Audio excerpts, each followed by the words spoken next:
and dragons. Time of magic, age of might. A band of heroes step up to the fight, playing with powers they don't understand. Will they fuck it all up or will they save the land? Treachery, vanity, loitering and worse. They are their own worst enemies. These fuckers only know curse. Authors and dragons.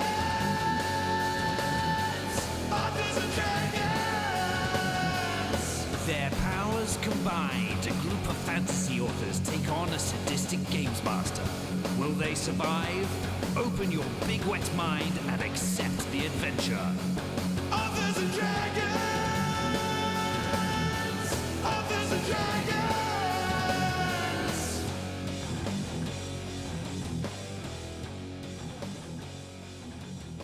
Hey everybody, I'm John Hartness, and I am playing the role of Fandango the Finalized. In real life, I'm the founder and publisher of Falstaff Books, and I write a bunch of different stuff, including the Black Knight Chronicles, Quincy Harker Demon Hunter, and Bubba the Monster Hunter, the most recent of which is coming soon, and it is called something like Wampus Rumpus. Work in progress. Get out there and pre-order my stuff. I'm Joseph Brassi. I played the role of Bjorg Bjornsson, enthusiastic and violent barbarian. I was an author on the Mongoliad books. My novels, Skyfarer and Dragon Road, can be found anywhere books are sold. And I don't have a non-existent title today because the only ones coming in my future are real ones. Hey everyone, my name is Rick Gualtieri, and I play Silas Kane / the Arrow of the Gods, who are definitely not the same person. In real life, I write several things, but keep an eye out for my latest release coming May 22nd. Well, mine and R.E. Carr's latest release coming May 22nd. Deviant Dark Dryads, False Icons 4. Hello, friends. My name is Robert Bevan. I play the role of Klaus Richter, the notorious rogue. In real life, I write the Caverns and Creatures series of comedy fantasy novels and short stories, starting with the first book, Critical Failures. Go get it. Hi there, my name is Steve Wetherill, better known as Brandon Firemaster, sexually attractive monk and formerly your favorite character. In real life, I write such books as the Doomsayer Journeys, which you can find on the internet. Hey everybody, I am Drew Hayes, no longer the dungeon master of this ever unpredictable party. I am also the author of books such as Superpowered, Fred the Vampire Accountant, and Villains Vignettes Volume 1, a series of 3 novellas in the Villains Code universe available for pre-order in ebook and print now. Audio date will be announced once I know it. And when last we left our intrepid adventurers, well, they finished the fucking campaign. I hope you listened to that episode first. If not, holy shit, spoiler alert. Oh no. Yeah, Brandon, how does it feel to be the only one who survived after 7.5 years? Well, if you want to call that surviving. A head in a jar, Drew. I mean, look, he was going to have to lose his virginity at some point. Either him or Silas, and nobody was going to bang Silas. Nobody expected me to... I'm sure his legs will eventually grow back. Nobody expected me to bring the redneck tree over into 5e. That's a deep reference. Well, old, maybe more than deep. Well, I'm never going to sleep again. That's more obscure than whatever is in Bob's inventory. We hope you enjoyed Chronicles of Calamity, the first of the Authors and Dragons campaign, by no means the last. We will have a little bit more to say on that later in the episode as John delivers a few teasers, but for right now we're sort of just in a wrap-up phase. We've got a lot of questions to take from the episodes where we did not have room to take them, and I think we're going to go through those, but, first it seemed like just a good moment to kind of sit and how do we all feel? We've been playing this for a long time, and it, is finally coming to an end. How's everybody sitting? I opened up my Roll20 in D&D Beyond before we started, and I went, oh. Yeah, it's kind of weird. I've actually never ended a campaign before. They've Me all just either. kind of fizzled. Yeah, I've never ended one either. Oh, that surprises me, Joe. As much different games as you play, I figured you would have had one that didn't fall to shit. But Nope. I mean, Part of the reason you bounce from games is because they fall to shit. I've had ones that have been going for a long time, but I don't have one.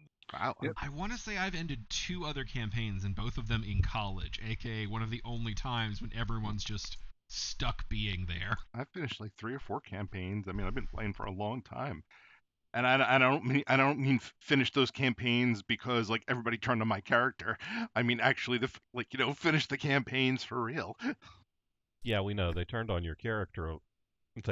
Turned on Rick's character in episode 2 or something. No. He said he didn't turn on his character. They turned on Rick.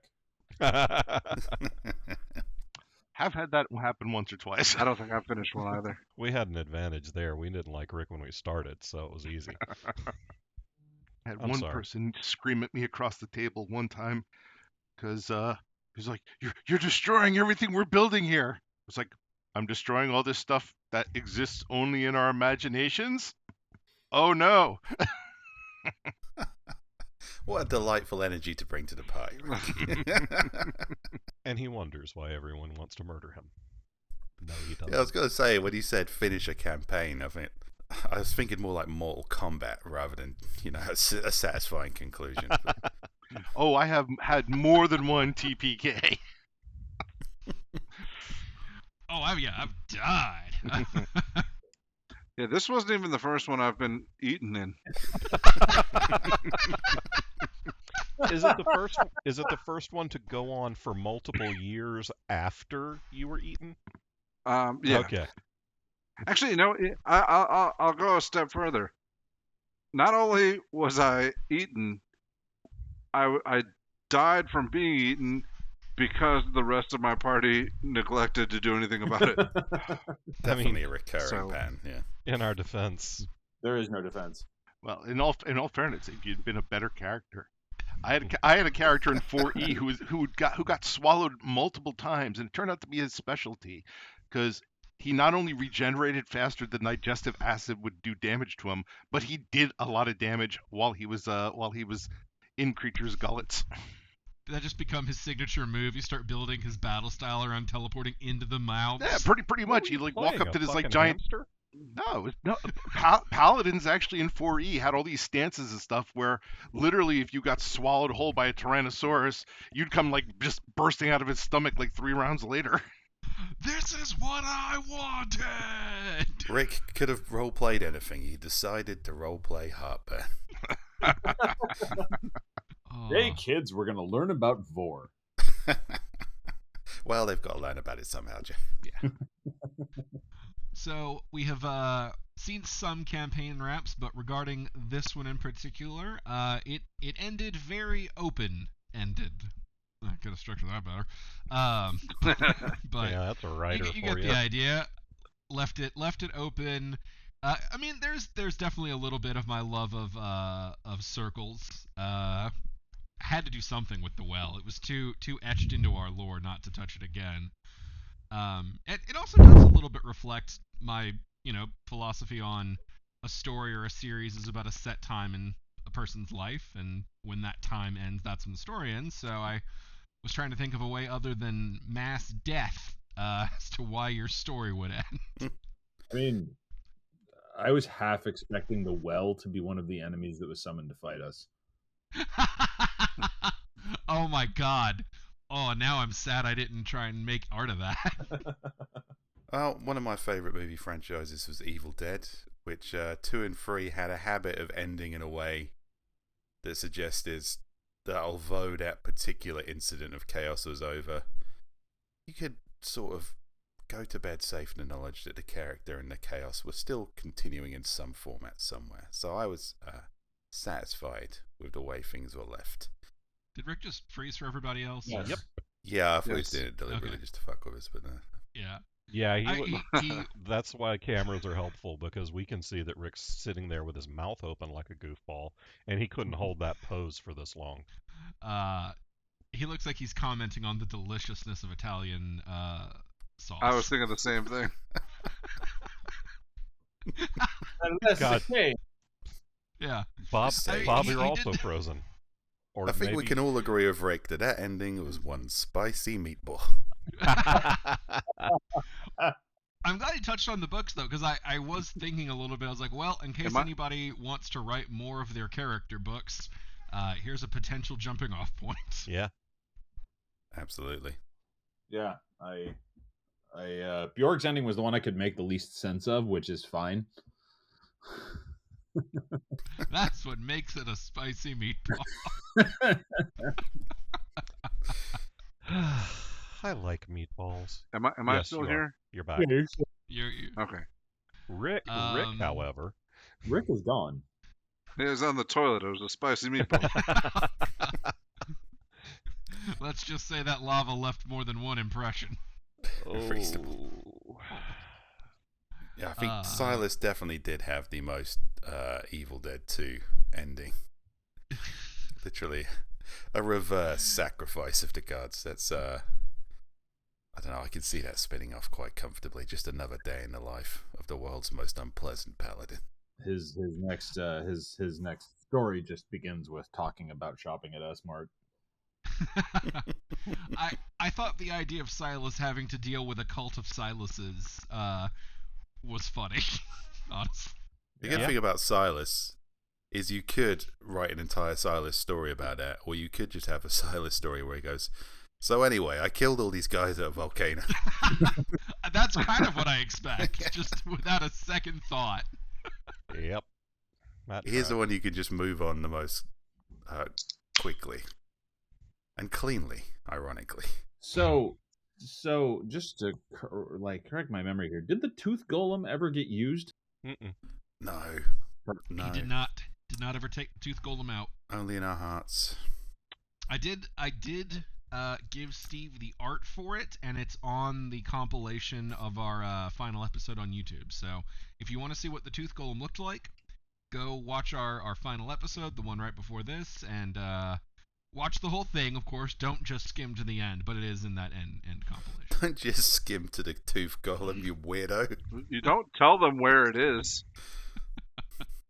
Well, with the return of the prodigal Rick, why don't we shift over and start tackling some of y'all's questions, because y'all were... For the moment, well, I'm still getting my shit together here. I suppose I should go to the Facebook page. Do we have them? I guess we don't have them compiled anywhere from Facebook, do we? I'm just gonna have to go through multiple posts.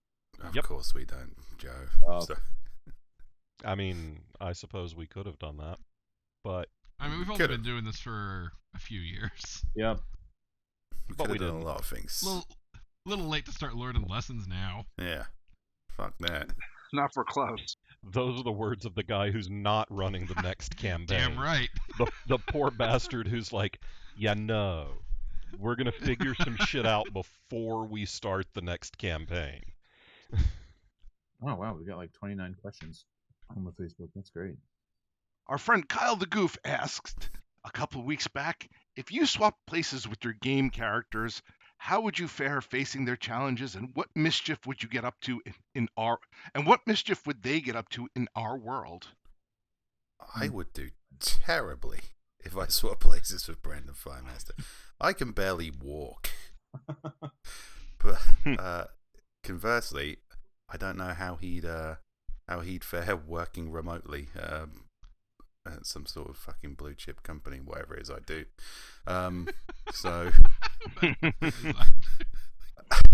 So yeah, it'd go badly for both of us until he discovered Instagram, and then he'd just have a really fucking easy life while I was being eaten by a mimic or whatever.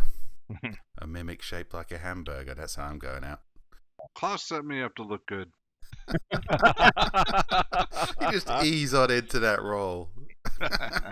Yeah, Bob's like, I can't pick a lock or disarm a trap either. I got this.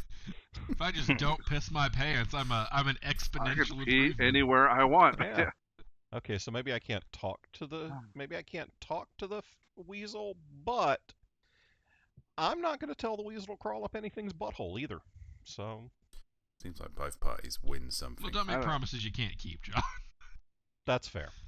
I don't really want Klaus near my family, though. That's fair. Oh, yeah. Very reasonable, yeah. I'm Yeah. pretty sure there'd be a restraining order.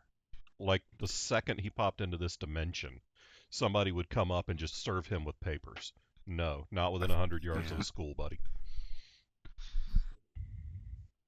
Fandingo, I think, Yeah. would be similar to Brandon. He'd be fucked until he found YouTube, and then he'd be like walk off the earth doing weird cover songs on YouTube and making a buttload of money. I, on the other hand, would be toast. I'd be dead. Yeah, none of us have One, magic or combat abilities, so that does kind of fuck us out of the gate in the D&D world. Except Joe. Yeah.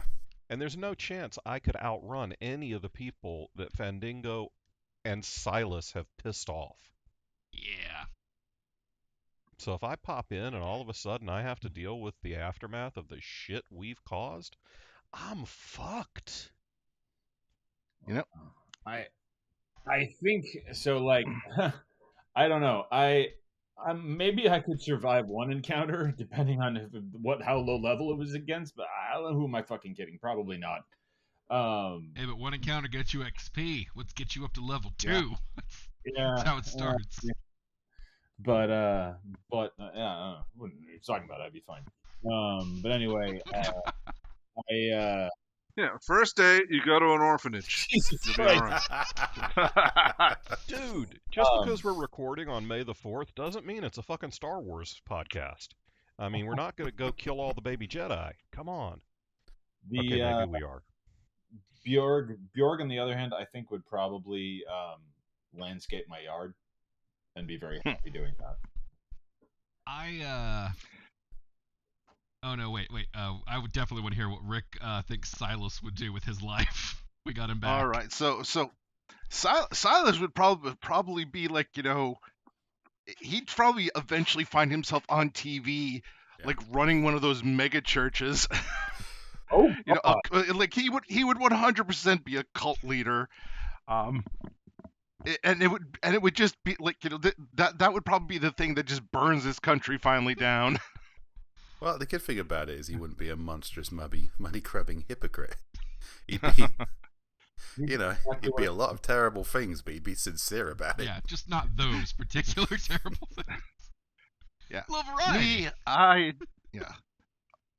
would definitely not go into the adventuring thing. I'd find one of those places we had visited, and and try to set myself up with my meager knowledge of science as like some low level wizard or something.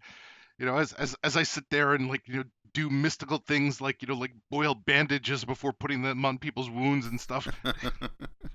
Mystical things like washing my hands. Yep. All right, I just need some soap. Some what? Oh shit! You just lie. That's Rick's Evil Dead 2 moment. Just Alcohol. Worship by a load of people. He's just sitting there with a bar of soap, holding it up.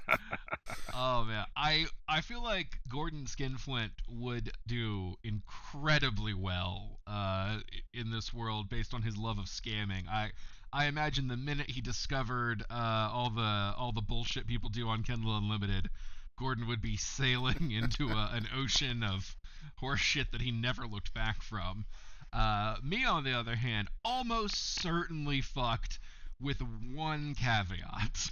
If the D&D world functions rules as written, I'm going to go boil an anthill, get an ass load of XP, and become a demigod. There's a fun old school reference for you. Ants are worth like an eighth of an experience point or something. But that's static. It doesn't go away as the level rises. So if you boil an anthill and kill thousands to millions of whatever ants, that's still a shitload of experience points. You do also live in a magical world where the ants might be in a few generations in their time, but not much time in your time at all. Telling the legend of the terrifying oppressor. So, Yeah, you seem to forget that giant ants exist in this world, and there's probably a giant ant demigod who's now who's now gunning for your ass because you've declared war on his people. does this mean that those YouTubers who basically pour liquid aluminum into anthills are what most Unkillable paragons. Yep. All YouTubers are unkillable paragons. That's just where you get when you get to 1 million subscribers. But Drew's definitely got an ant chosen one coming for him at some point. Well, at that point, I'll definitely have a bonus to killing ants. The rules work in your favor, but there are narrative rules also. It's like the game Infinity Blade. Basically, Drew steps on an ant, and then 10 years later, Father, I will avenge you. He steps on an ant. 10 years later, Father, I will avenge you. And at some point, an ant would crawl into like a genie bottle. Get it's like, I wish that motherfucker was my size. Yeah. There are many I, ways they again, can I do it. probably was already gonna die, so at least this way I'm getting a few years out of it. Going out, taking some ants with you. Yeah. Yes. Yeah, after a while, the gods of the world would figure out that you're boiling ant hills, and then they'd be like, "Nah, we're gonna make all ants fire resistant." I mean, that's pretty much exactly what every DM did whenever players tried this shit. That's why I said it. The world has to function, rules is written for it to work. That's true, but I wonder how you level up. I wonder if you just become like an incredibly powerful hunter with a favored enemy that's just quite pointless. It's like you're a master in the world at killing ants. Hey, an HP bump is an HP bump. Yeah, I mean, there's all sorts of tiny helpless creatures out there, and ants are adaptable. Like guinea pigs are not. Motherfucker, have you seen the D&D world? We're tiny helpless creature. I'm fighting on my level. Your weapon proficiency is a kettle. That's pretty accurate. Just bash a dragon's head in with a kettle. Oh my god. Yeah, why not? All right. Probably move to our next question. I think we all did that one. I'm gonna crack open a beer finally. Now that I'm not working. Here's a nice one for us to fillet ourselves to. Our friend Aaron Tiggy asks, "Are there any updates on Shingles the movie?" Well, Funny you should ask.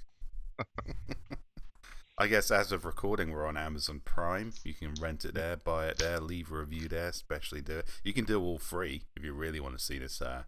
If you really want to give this movie a chance. Yeah, I recommend. I watched it with the family tonight. oh wow. I'm never gonna How be did able to that look go? your wife in the eye again. They got. I know mean- she's seen it once. We hadn't seen it together, but her cousin is visiting from out of town, so Yeah, good times my for all my wife around. watched it a couple of days ago, and I was like, "Oh, you did? Okay." Yeah, my What's not to like? my dad keeps expressing interest, and I really keep trying to drive home. Careful what you wish for, buddy. I did drop a copy off at our local art house video rental joint yesterday, because I was in the parking lot of the place. I'm jealous you guys have a video rental place. Singular, but yes, we do still have a video store, I think And they that's have one a- more than most. and they have a local director's shelf, so they put it on the Damn. local filmmaker's shelf. Nice. Nice. And I think in talking to the guys at the counter, I think that we had a budget that was like 5 or 8 times what most of the movies on that shelf had. So Worth pointing out also that we've currently got an award from the Strange Days Horror Fest for Best Feature. We're currently a finalist in the Hollywood Blood Horror Festival. We'll find out about that tomorrow. So yeah, we're picking up some weirdo awards from the weirdos, which is definitely the arena we should be fighting in. So yeah, award-winning movie producers, motherfucker. Yeah, I kind of like the sound of that. Oh, and the backer rewards are going out. Some have already shipped. So if you backed the Indiegogo and your reward was more physical rewards than just one movie sent to you, that stuff's on its way. Yeah, it just occurred to me that question could have been more than like, why don't you guys suck your own dick? Because it could have been like, where's my fucking movie that I ordered from you? Yeah. Okay, that's reasonable. Yeah. But yes, I took a trip down yesterday, and my sister is packaging things up, and all of the autographed movie posters have already gone out. So she's Nice. working her way through all of that. And are we going to Awesome. have copies of that to sign at Authors and Dragons Con in Portland, August 11th through 13th? August 11th through 13th. Um, Portland. Not August 11th through 13th. Where's that again? You don't say. Portland. I think we might have some Ah. copies to sell. Portland. Oh, I I- also will say I will have some physical copies of my Villains Vignettes book, which will be pretty new, and Amy Landon, who is the voice of the Villains Code, will also be at the con. So if you like getting autographed stuff, that is a chance to get both of us who are affiliated with the series. What a cool opportunity! August 11th to 13th in Portland, Oregon. I was just listening to an audiobook a couple of weeks ago, and after about the second chapter, I was like, this voice sounds really familiar. So I called up the credits on Audible, and sure enough, it was Amy.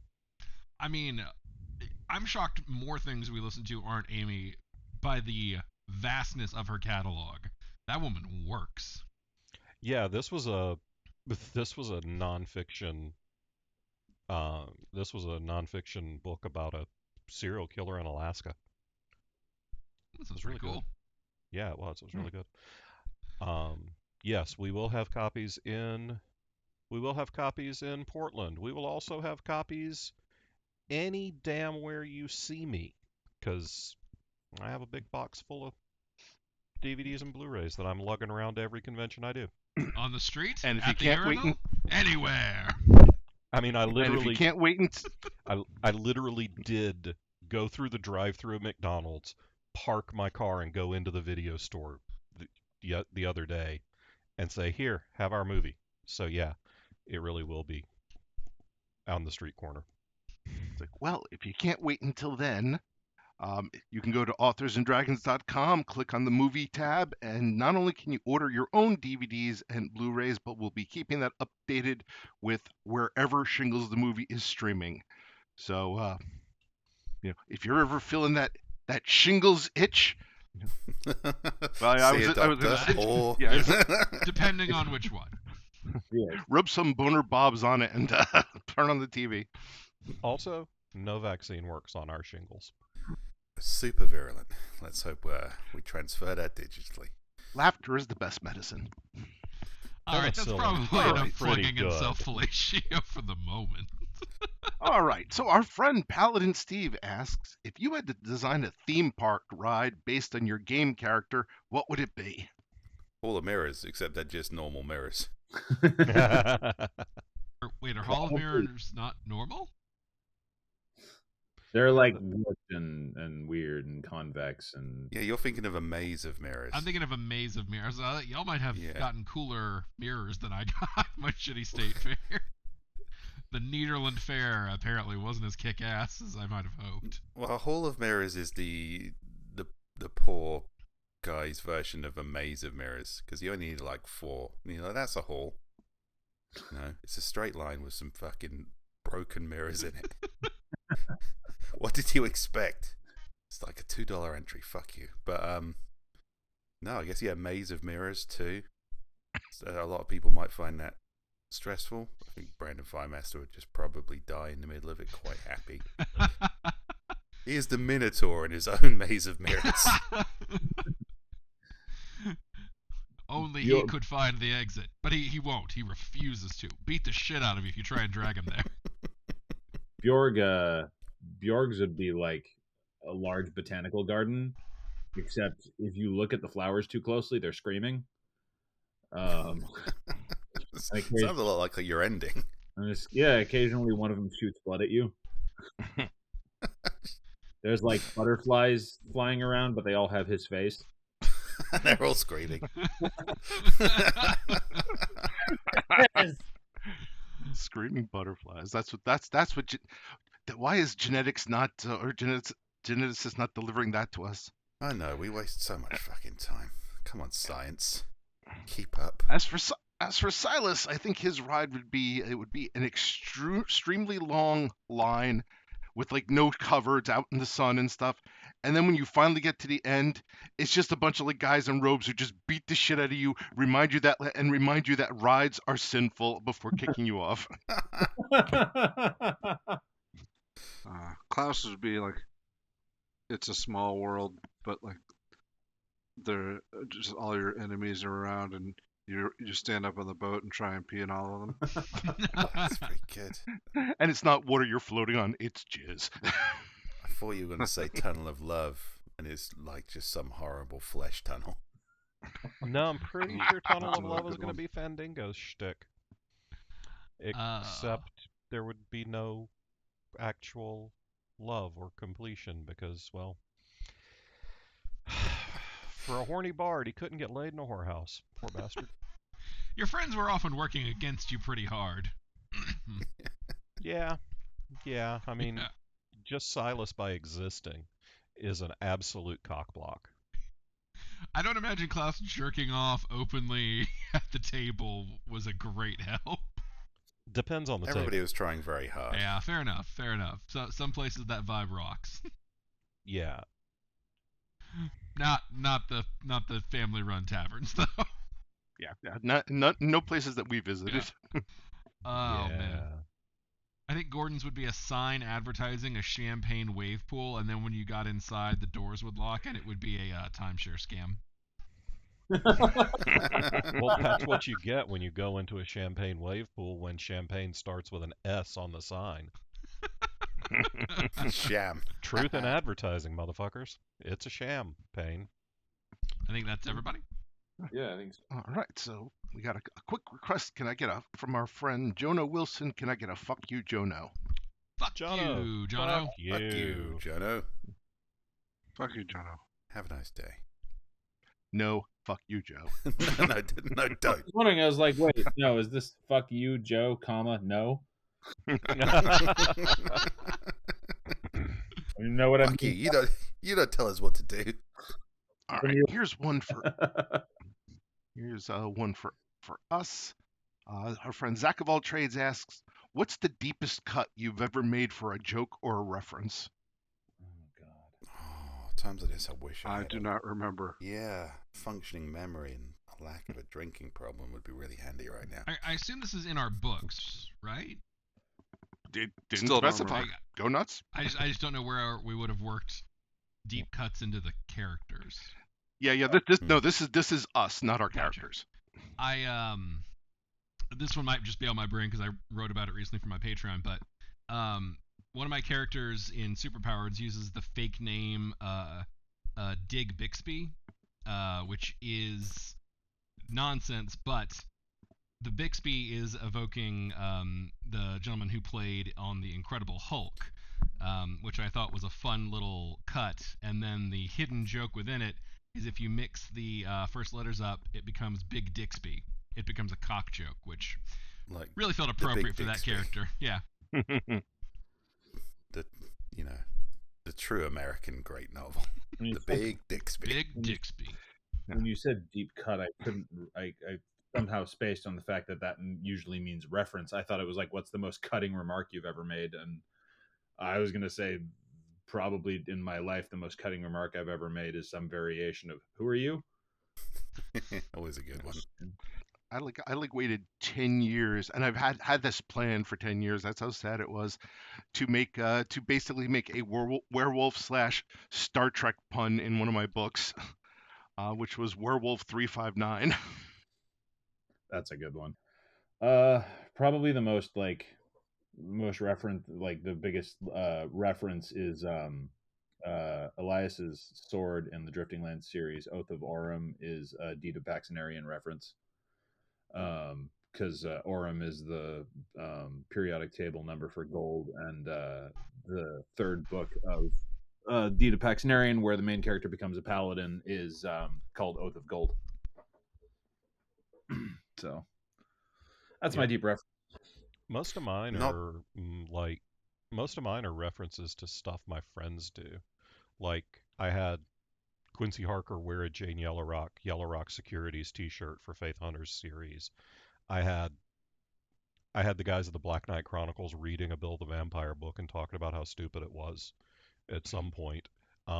just talking about how that guy didn't know fuck all about vampires. I'm pretty sure this was after I knew you, Rick. But I'm not 100% sure it was after I knew you. Oh, it would be so much better if it was before. It was definitely before I read the books. 100% before I read the books. Which is fair. Nah, it would have been more accurate after. These things are bullshit, and let me tell you why. I made a list. Yeah. It's like, I'm just going to leave a review with all of the things that people have told me vampires don't really do.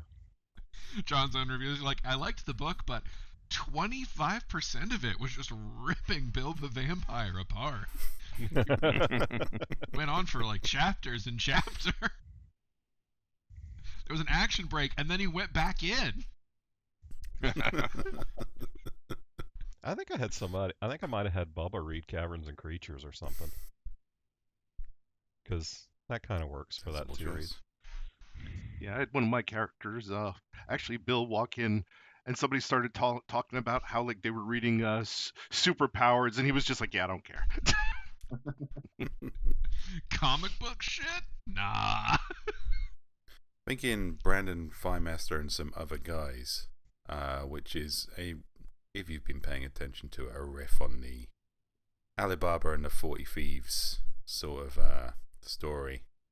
There is an entire subplot of Brandon being in the desert, desperately trying to find something to moisturize with, and his search for oil eventually allows him to find some sesame oil, which, because it is slippery, he has trouble opening, which eventually allows him to open the secret cave with zero knowledge of what the magic password should be.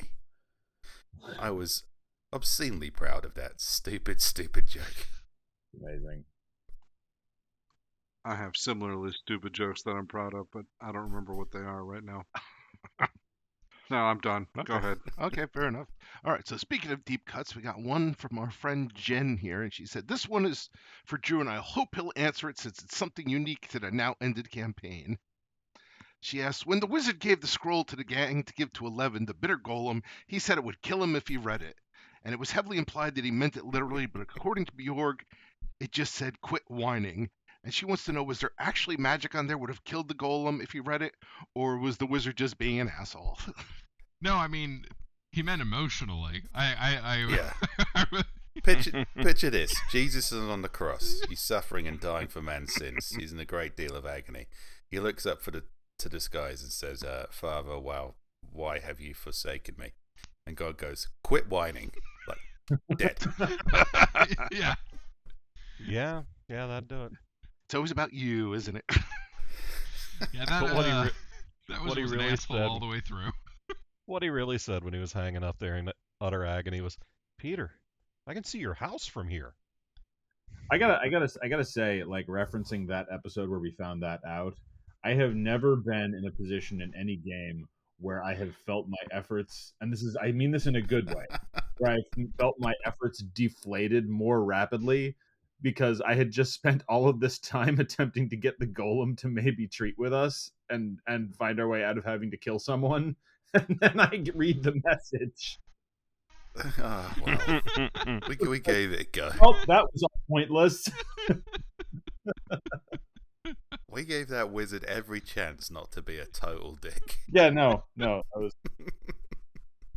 It was poignant as well. It's like, 5 out of 6 of our characters are orphans. We're like, no, man, you should definitely reach out to your dad. Then you just read the note and you're like, oh. I think the moral there is sometimes it's better if they're an asshole. Just to let him go. Everybody learned a valuable lesson. Yeah, it's like how many people in the D&D world lost a loved one, and then they like cast a speak with dead spell just to say like one last goodbye, and then like they just realized, well, you were an asshole. I really should have just left that. I want to know how many cast the speak with dead spell and realize all of a sudden that motherfucker faked their death. They just ran out. They're not dead. What do you mean you got resurrected, you son of a bitch? You went out for Supermarket cigarettes. greeter. I can see this litany of widows casting Speak with Dead. And another thing. Backseat drive in the afterlife, yeah. Magic ain't all great, I guess. Magic's always going to have a cost, and that cost might be your wife raising you from the dead to kick your ass about not taking the trash out before you croaked. I'm in. Well, that's why resurrection. That's why resurrection is supposed to be a voluntary thing. You know, if you don't, you have an option of basically saying, "No, I ain't fucking going back." And that's when they turn to necromancy. But guess what? Raised dead doesn't need an please. Reincarnate, motherfucker. I'm putting your ass in a hamster. No, I'm putting it in a weasel, and I'm giving the weasel to Klaus. Makes a refreshing change from putting a hamster in the ass, I guess. You put the ass in the hamster. And then you put the hamster in an ass. It's like bacon wrapped in cheese wrapped in bacon. Only poopier. It's nothing like that. Bad ideas. If I remember right, that's called a ballandine. Protein on protein and protein. I'm glad it's got a name. That makes it sound more scientific. I'm a little horrified that it has a name. Yeah. But I'm not going to look it up to question you. It's something. Now I know what to ask for. If it's not that, it's pretty close to that. Are you talking about the hamster ass thing or the bacon thing? Well, the bacon thing, the turducken. Anytime you have a protein within a protein within a protein, that I believe is called a ballantine. Yeah, so an ass and a hamster. I don't and an think ass. shoving a hamster in your ass counts. If nobody's intending to eat I can't this. emphasize how much I have smoked weed and watched Top Chef. We are not kink shaming, Bob. If you want to have somebody eat a hamster out of your ass, you go right ahead, buddy. If you can find a willing hamster and a willing... No, you can't find a willing I hamster. don't think you can find a willing What hamster. denotes a willing hamster? It's like this weird thing of like, okay, I took a cockroach and shoved up a hamster's ass, then took the hamster and shoved up my ass, and then shoved me up an elephant's ass. Well, that's 4, so I don't know the term for that one. I think that one's just bell end instead of ballandine. Bell end in. Mm-hmm. Nice. All right, what's our next question? Please Was that a question? Did we answer a question? Yeah, another one from our friend Zach. How do you think society would be different if everybody walked around naked? Oh, all right. I'm gonna put this because I'm gonna shoot down the hippies. Sorry, I'm not. Everybody would be naked. I'm not gonna fucking get on a bus seat after you've had your unprotected, sweaty taint all over it. I have to put my unprotected, sweaty taint on it. Society would be grosser, stickier, and deader within a matter of months. I guess nobody would live in cold climates. That just doesn't really seem like an option. I mean, you just don't go outside. Like most of us now. Yeah. That's a good point. Most of us are naked now. But that's because of remote working. Oh, hey, wow, our YouTube views just spiked like a motherfucker. That's crazy. And then, immediately, our subscriber count dropped to 6. And we appreciate you, 6. I don't have my... You're our kind of perverts. Yeah. And you fun obviously day have a audience. thing for bald guys. Well, who doesn't? Me. It reminds me of back when I was in college. I worked at this liquor store, and one of our regulars for this one summer was this dude who was I guess he was there for business from Australia, and he was explaining to us. He was like, I love the winter here because everybody's always walking around in bikinis or just wearing nothing down there. And he's like, and I come here and they're all wearing these fur coats, and that's the hottest fucking thing. So I'm thinking our porn categories would be a little reversed. Maybe. All right. Live clothed people. We would have a shot on OnlyFans because just dressing. We'd be willing to dress. Oh my god, look at these fucking perverts. Oh yeah, sweatpants. Yeah, check it out. I'm wearing a pair of jeans and like a hoodie. Yeah. Wearing an undershirt and a sweater. Oh, is that a giant Not onesie? even cold. dirty flannel pajamas. For only $100 more, I will send you pictures of me in a hat. Whoa, man, whoa. And that's what gets Rick canceled. That's too far. Too far. Okay, before we do the next... My kids saw that! All right. Our friend Lamplighter asks, which character, either player or NPC's shenanigans, will you miss the most? Oh, Judge Hungry. Fucking with Bjorg. Bjorg's reaction to everything that we did, especially getting turned blue. it's a toss-up for me, because we've only got 2 anti-characters. And when you think about how the game has gone, it's almost entirely down to the anti-characters. Bjorg's not an anti-character. He's a surprising barbarian. Mandingo's a pretty, just leaning into the bard stereotype. And Brandon's just a surprising monk. The anti-characters we've got are Silas, which is the dark reflection of a paladin. And Klaus, which is not a rogue. The incompetent reflection of a rogue. And they both lent into the anti-character aspect of it so hard that I'm pretty sure the vast majority of our plot points come from them just leaning into being as unhelpful as possible. I mean, yeah, because Rick spent a fucking year shooting non-existent arrows at things. God, A year. Great. I love that. Anytime it was like, wow, they really need me to help in this battle. Invisible arrow.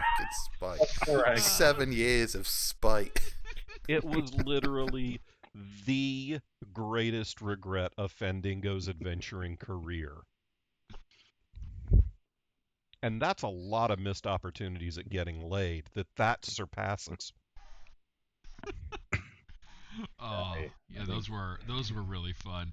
I loved Klaus's consistent ability to always end up in traps, because he wasn't always the fastest and he didn't always take the lead, but it somehow did feel like he was drawn to the traps with his body. Yeah. Best trap detection I've ever seen with his face. I did start genuinely trying to find traps, and I don't know, it was weird. 5e didn't really seem to have a mechanic for that, rogue specific mechanic anyway. But it was still left up to me. What? I think it had trap finding tools. Yeah, There there were rolls you could make. You just never asked to make them. There were things you could have done. To this day, I still don't know what they were. I was looking, because I think in 3rd edition it used to be skills, right? There was something. It was. You could have detected traps as you went. You searched for traps, is what it's called. Yeah. Well, whatever. Well, we didn't do any of that. I found them with my face. Yeah. Among the PCs, honestly, I'm gonna miss everybody, because it was just such a colorful cast, and I can't think of anybody who didn't put their foot in it at some point in a incredibly artistic way. I mean, really, who expected there to be fucking scorpions in the box? Who could have possibly predicted that? I mean, come the fuck on. To reiterate Joe's point, something I found writing the comic book, which you should have your issue 3 with you soon, guys. Issue 4 coming soon. They are an oddly kind of compatible bunch of characters. Really easy to write adventures for. I don't know what it is. I think we just kind of settled into a groove where it just oddly worked.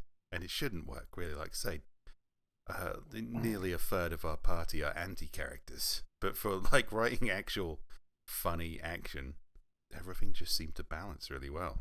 It's not the most conventional party you'd think of. If you were going to, write a D&D movie, you probably wouldn't say bard, monk, masturbating rogue, insane paladin.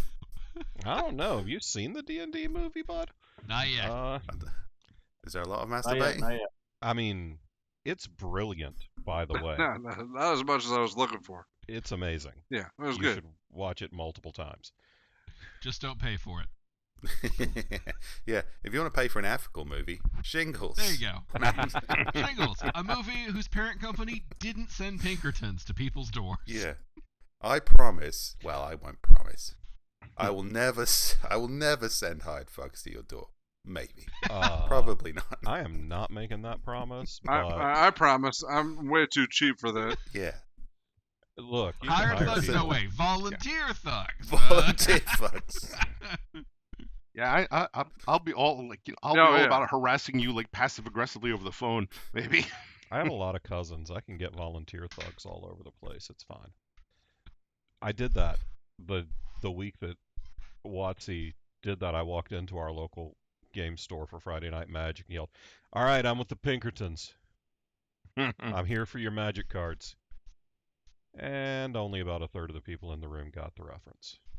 Yay. The rest of them just ran away, just in case.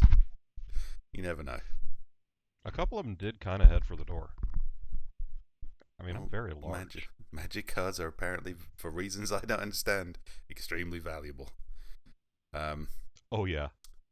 Oh, My yeah. wife and I were having a conversation a few days ago, and she's like, what if you could go back to the 90s she's like, I'd like to go back to the 70s and get vintage Barbies and then come back to today and sell them. I was like, nah.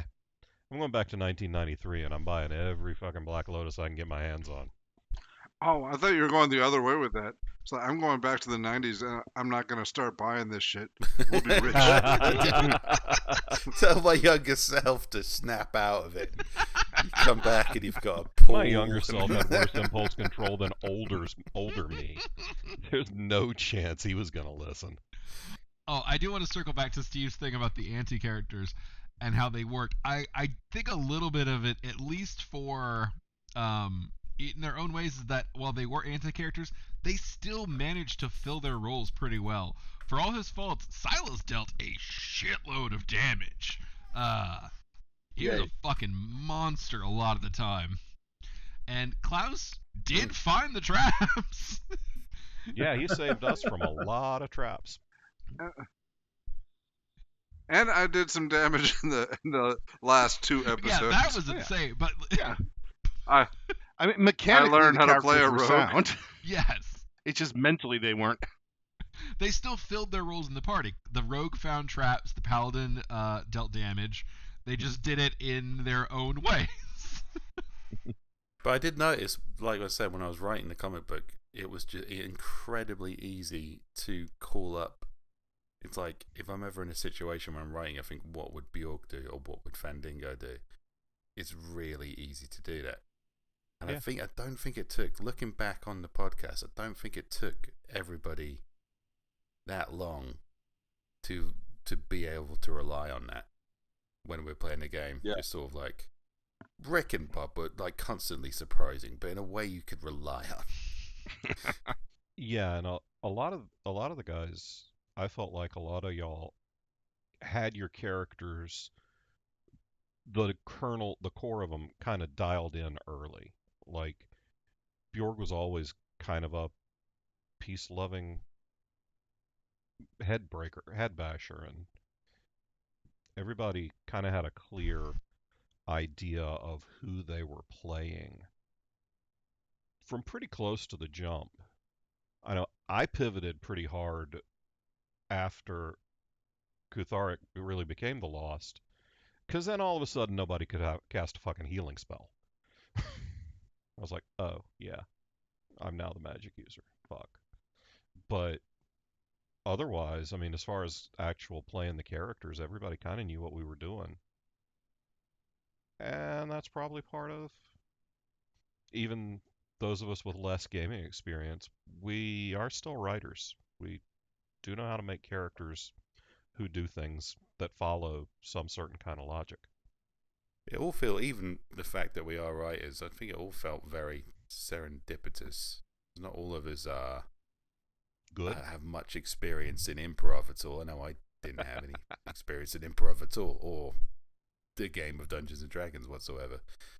Yeah, it all kind of just slotted into place. I mean, I remember rolling up Brandon Fymaster as some kind of answer to the Chuck Norris memes. He was always supposed to be a guy who talked a good game, but didn't really live up to it. But instead, what happened is everybody instantly fucking bought into it and just created this monster. And I thought, well, that's much more fun.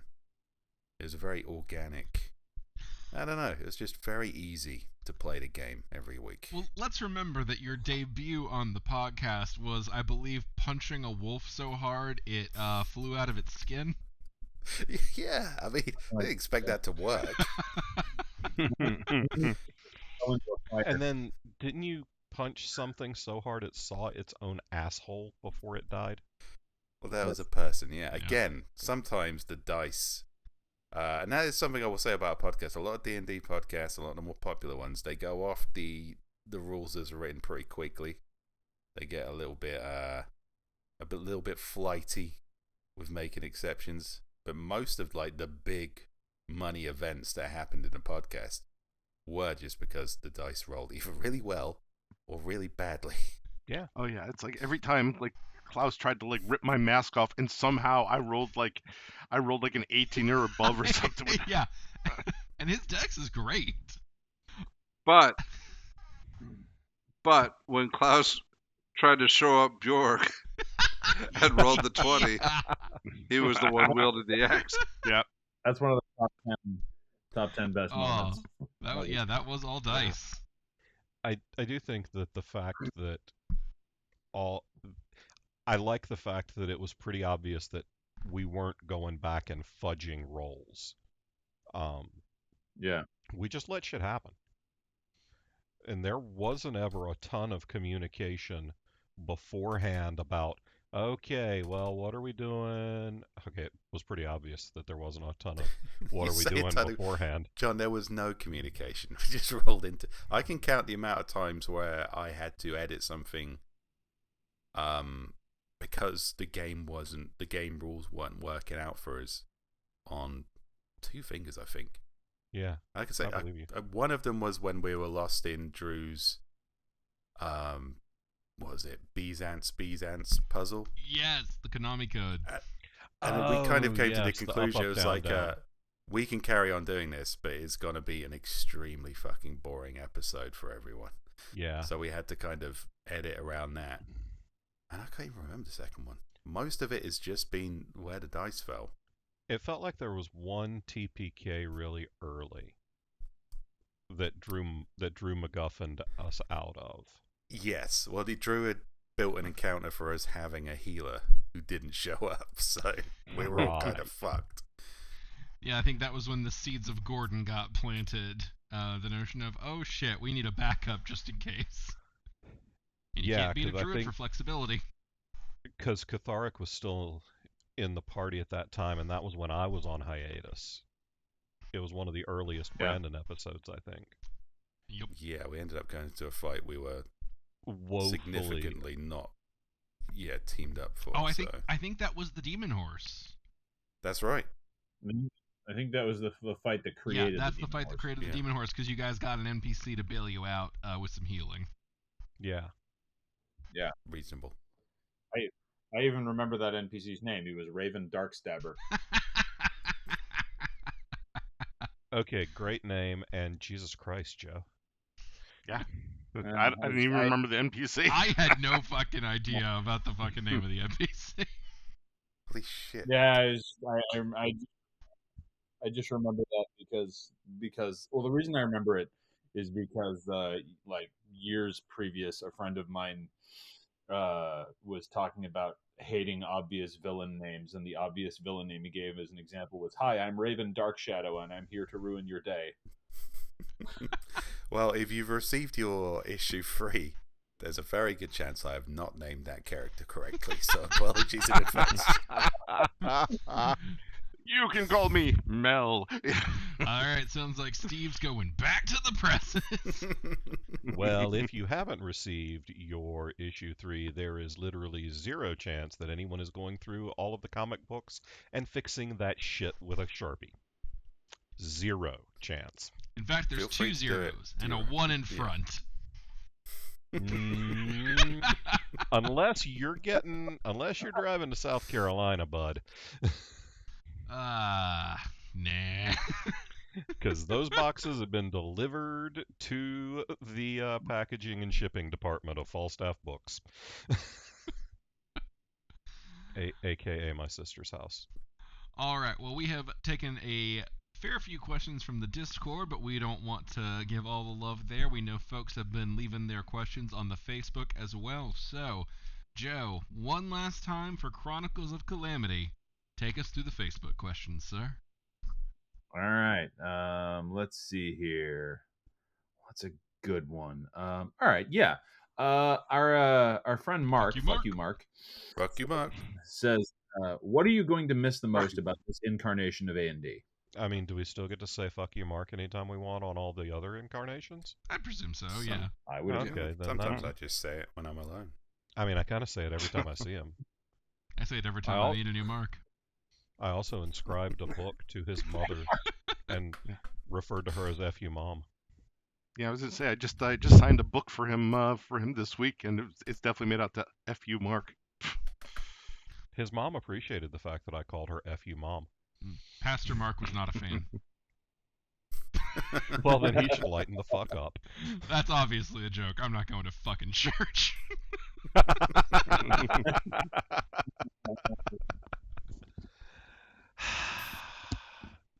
I mean, I'm gonna miss setting Bjorg on fire every couple of weeks.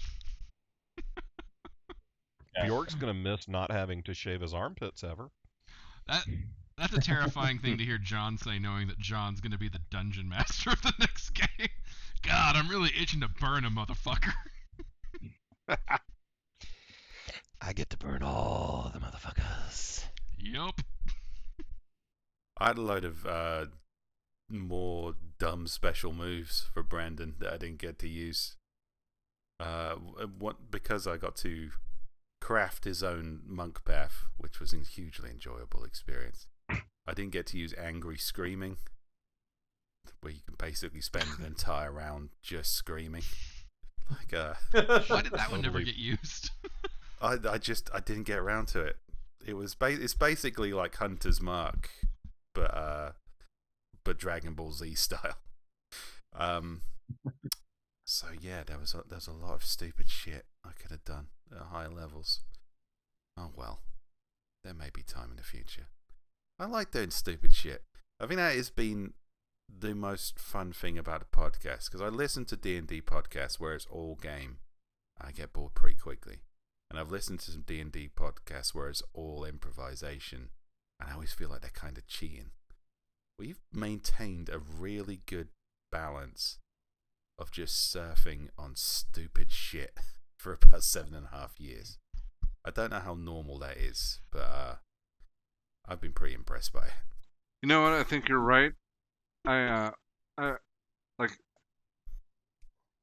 just, the last 2 episodes, I just started really knowing how to play my character properly, and kicking out some big damage and stuff. But as fun as that was, I felt like, man, I'm kind of glad it's ending now, because I don't know, there's something lost in the character.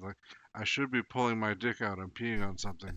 Again, serendipity. Instead, I'm being effective. You always had that within you. You just rolled like shit for 4 years. Well, that's kind of the great thing about endings, though, is you can give character, you can close out those arcs that you otherwise would have to let run perpetually. Klaus finally being a kick-ass rogue for a fight is a nice payoff. It was, yeah. And again, that sweet spot between being an idiot and kind of some... No, see, that's not what I'm saying, though. I'm not saying... I mean, and it can work that way, but I'm saying more that, if the game had kept going on, I probably would have kept doing good things. And that would have been reverse jumping the shark. So, for the good of the podcast, it ends now. That I know how to use my character properly. Steve mentioned how normal this game was.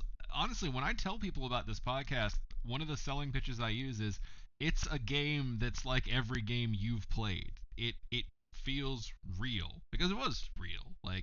We had a little more narrative emphasis here and there, but for the most part, this was a game like most games. It was a little bit lore, a lot of bullshit, and mostly emphasis on everyone having fun.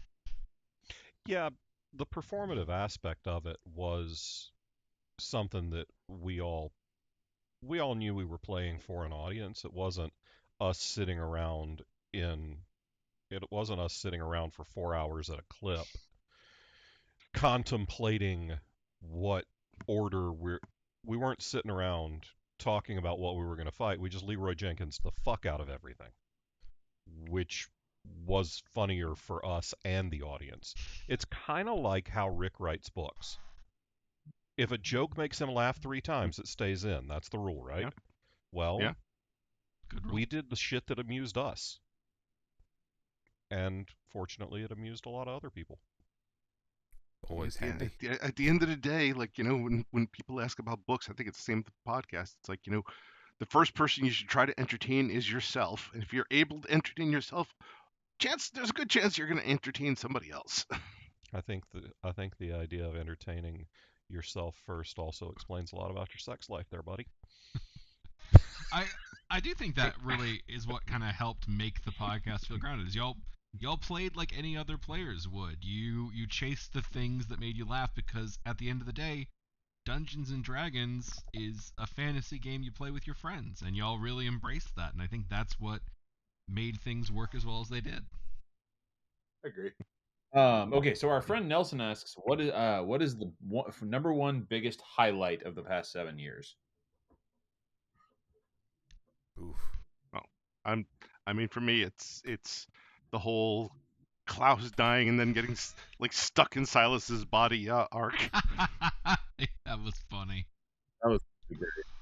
Are we talking specifically on an episode? Because I don't know. I guess it feels like cheating to bring up a con experience, but those have all been very cool. 2 words: lightning squids. That was definitely one of the hardest I've laughed in an episode. Yeah, can't wait to steal that shit. The hardest I've laughed was Dickwater, and I don't even remember why, but I remember laughing so hard that I couldn't breathe. Oh man, Dickwater. I don't even remember that. There've been so many stupid things that have happened that have made me laugh. There's something Drew said about in reaction to something I said, where it was like, I was the butt of the joke there, because I said something and Drew said something in response that made me sound really stupid, but it was it was perfect. It was a perfect Dickwater. I'm gonna go with 2 here. One was the first court case with Judge Hungary, which was, Fendingo attempting to get us out legally, because he kept referring to Torag as the god Thorax. And the other one is absolutely everything about our interactions with Cloak Boy. I never stop laughing about the fact that we met this guy, and within 5 minutes, Brandon decided to be unbelievably mean to him. I don't even know. Again, it's serendipity, because I have no idea why I decided to be a total prick to Cloak Boy just instantly. I think I saw something within him that I recognized in myself and just had to instantly destroy him, which is kind of out of character for Brandon, but called it. I think Brandon just was jealous of the cloak. It might have been jealous of the cloak. Yeah, that makes sense. And also, we kept that streak alive because there was the Minotaur bartender. Oh God, we were so mean to him. Oh, yeah. That was fun. Just hitting him with every bad cow pun. We were trying to make 90% Rick. That was 90% Rick. I remember specifically trying to do diplomacy in that situation, and every time I would say something sensible, it would immediately be undercut by another cow joke. Yeah, I think I remember trying to think of cow jokes, and I couldn't keep up. Rick just kept shooting them off rapid fire, and I'm not gonna catch up. It was really moving. Steve is wearing a shirt that represents one of my favorite moments. I really enjoyed the Gentronome arc. I don't know why. Maybe it was the cathartic experience of getting a lot of my corporate hatred out through a creative outlet. But man, I enjoyed plotting that one, setting that one through. That was a fun arc for me. Keith, the totally normal slod, Keith, was the perfectly Yeah. normal slut. One of the only people y'all ended things on good terms with. He was fighting a giant squid last time we saw him. He might be dead. But there were so many moments, I guess, where things just worked out perfectly. And again, I will reiterate that the amount of, we have rarely edited something that happened so it didn't happen, or something that didn't happen so it did happen. I say rarely, I think I've just mentioned the only instance where we've done that. Stuff like Arrows of Torag, we couldn't have scripted that more perfectly. Flex heard round the world, a nat 20 just when we needed it. That's incredible. The whole and some things just evolved out of just hearing things wrong, like ab ladder. Yes. Or the death of Klaus, which was truly just Rick not paying attention and not realizing that Bob was about to die, and so Silas let him die. I will still like forever, because none of us realized immediately that Rick didn't know what was going on. I did. Rick was being a prick. Yeah. I Thought he was being an asshole. I literally had sat down after putting my kids to bed, and I'm trying to catch up, and it's your turn. It's yeah, okay, whatever. I'm just doing this because I'm still catching. I just said that thing is Rick had enough. Has he had enough of this shit? It's reasonable, yes. Well, I remember before one of our first big boss fights with at the end of the Gentronome thing, we actually sat around and did have a conversation of, okay, this is a big fight. Characters could die. What are we going to do about that? And we were all just like, okay, well, sometimes characters die. And we didn't fudge any of that shit to keep characters alive. Brandon did almost. I had a contingency character ready. That was a close thing. I guess there have been some genuine stakes because we choose to play like that. But I don't know. I still think some of our favourite stuff is when we're not actually doing anything. I remember the whole horse thing. We were just riffing on that for like 15 minutes. Yeah. Just various different Soars. various different stores in this port town. Yeah, right next to the boat shed, they've got oars. There's a whole lot of great bacon at Boars. I don't remember this one Don't at give all. it all away for free, John. Make him find the episode. Yeah, I mean, there were times when we would just sit there and derail an entire fucking episode. Just because, we found a particular itch we want to scratch, and we're going to sit here until it's scratched. That happened several times. And we're just going to scratch it. We're going to scratch to the bone. Yeah. I think it was the first time we got to Portland, we didn't leave the bar. I think we ended up just talking about, was it fucking Quantum Leap or something for an entire episode? It's one of my favorite episodes. I don't know if the characters went to Portland, although we'll be going to Portland August 11th Oh, through not 13th. Portland. A&D Crew. Yeah. But I like how you organically worked that one in, Steve. Well done. Yeah, totally. Subliminally, almost. All right, Joe, why don't you grab us one more to take us home? All right, let me see here. Yeah, this is a good way to bring us out. Our friend, you'll have to forgive me if I mispronounce this. Avajam says, "Are you guys excited for the next adventure?" Absolutely. Drew's excited to not have to prep the maps. Damn Skippy. I am. I'm getting more excited as we get closer. I think we're going to have a fun party. It's a mix of Jane's and Joe's, or whatever we are.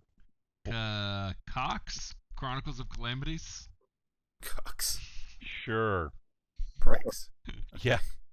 I mean, Cox isn't wrong. No, it's not inaccurate at all. Yeah, it's a mix of Dicks and Janes. Uh, Yeah. yeah. Kind There of we like go. your primary school readers. Yeah. But yeah, it should be fun. I'm looking forward to, and it's going to be a mix of new characters and familiar characters because we've got Judy Black who's going to be porting over Gigi from the Janes show because she was a new ad to the Janes, and now she's going to be joining the Quest for Competence. Is that official name? Or something. I mean, it's as official as fucking anything. Hell yeah. I mean, we ran this Sure. game for how long before we had a name for it? 6 I don't years? think we came. I mean, I don't think we came up 6 with a years. name until we added another game to the. That's true. So, We came up with. I always assumed we came up with the name. That's what for I the thought comic too. book. Yeah. Yeah, that's true. But we were still calling ourselves Orphans and Dragons about 3 years after that happened. So yeah. So, yeah. I think Quest for Competence is fine. I would say for all future adventures, I think every sort of creative has this where you do something and you've done it and you wonder if you can do anything like that again and whether it'll still be funny and whether it'll still land.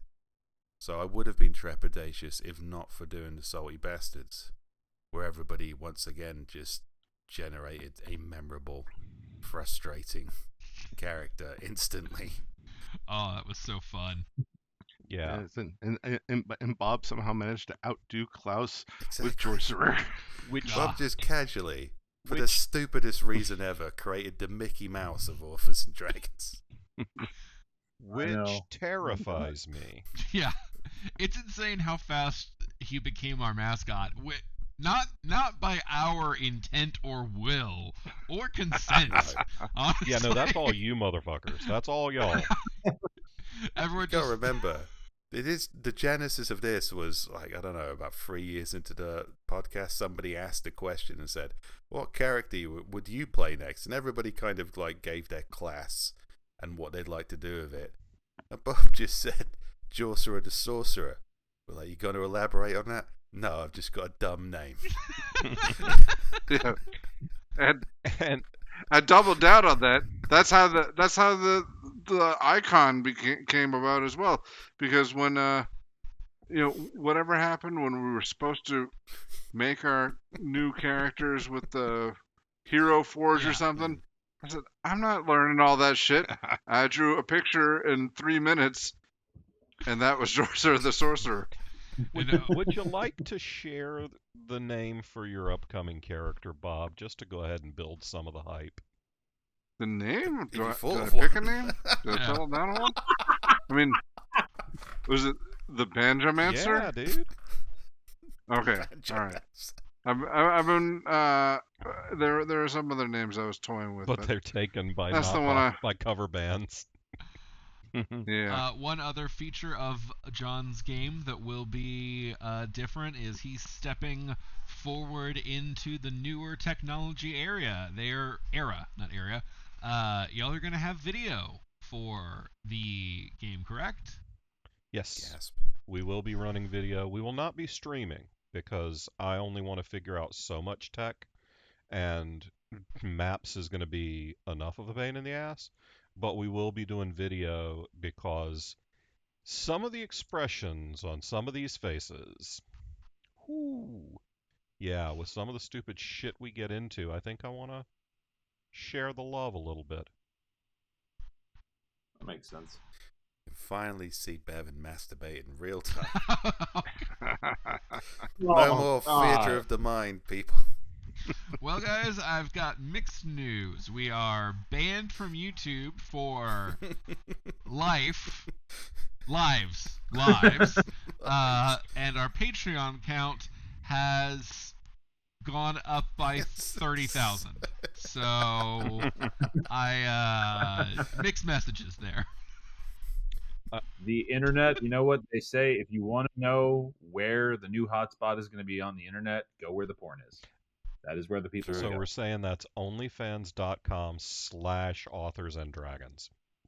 I It's don't know just if that's John doing OnlyFans more URL magic or- unboxing videos. Yeah. That's where the real sexual tension is. Yep.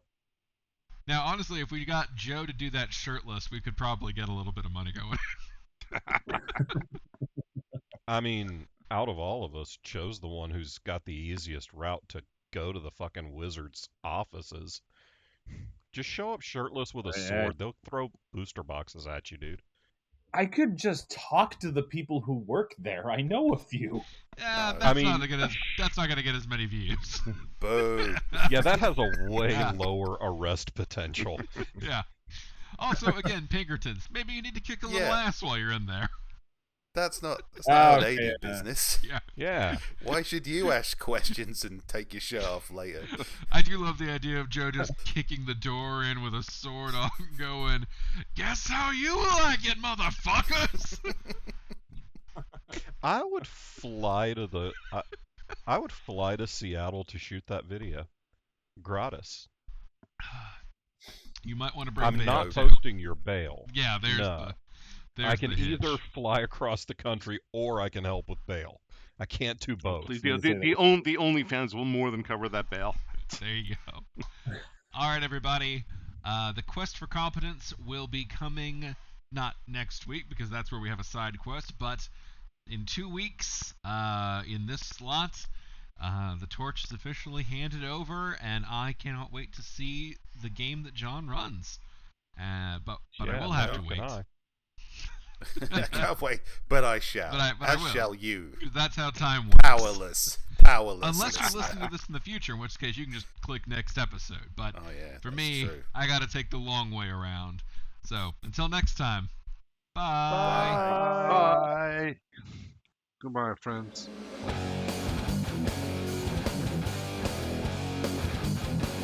Authors and Dragons is brought to you under a Creative Commons license, meaning you are free to share this material so long as credit is given to those who created it, which is us, the people you just heard play the game. Opening and closing themes performed by the Gore Core 4. Authors and dragons!